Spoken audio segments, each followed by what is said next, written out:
নমস্কার, সবাই কেমন আছেন? আশা করি সবাই খুব ভালো আছেন। আমিও ভালো আছি। আজ পয়লা বৈশাখ, বাংলার নতুন বছর। নতুন বছরটি শুরু হোক সবার নতুনভাবে, নতুন পথ চলার অঙ্গীকার নিয়েই এই বছরটি যেন সবার শুভ হোক।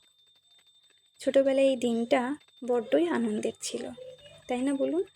নতুন জামা কাপড় পরা, তারপর ঠাকুর প্রণাম করা। ঠাকুর প্রণাম করতে গিয়ে হয়তো বেশিরভাগ সময়ই নিজের জন্য কিছু চাওয়া, কিন্তু এখন দেখুন বয়সের সাথে সাথে, সময়ের সাথে সাথে অনেক কিছুই চেঞ্জ হয়। এখন আর নিজের জন্য চাওয়া বলতে কিচ্ছু নেই, সবই পরিবারের জন্য। কোয়ার্টারে থাকার দরুন এটি আমার কোয়ার্টারের ঠিক মেন গেটের ডান দিকে তুলসী গাছটা রেখেছি। বলে নাকি তুলসী গাছটা ডান দিকে রাখলে নাকি খুব ভালো। আর আজকে নতুন বছর, তাই তুলসী মাকেও একটা নতুন জিনিস দেওয়া হলো, পুজো টুজো করা হলো।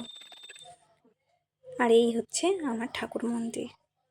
দেখুন তো কি সুন্দর লাগছে না ফুলগুলি দিয়ে? এই নয়নতারা ফুলগুলি আমারই ব্যালকনিতে ফোটে। আমার এই কটাই মাত্র ঠাকুর। এখন শিব ঠাকুরটাকে আনার বন্দোবস্ত করছি, জানি না যবে হোক সময় হলে আসবে।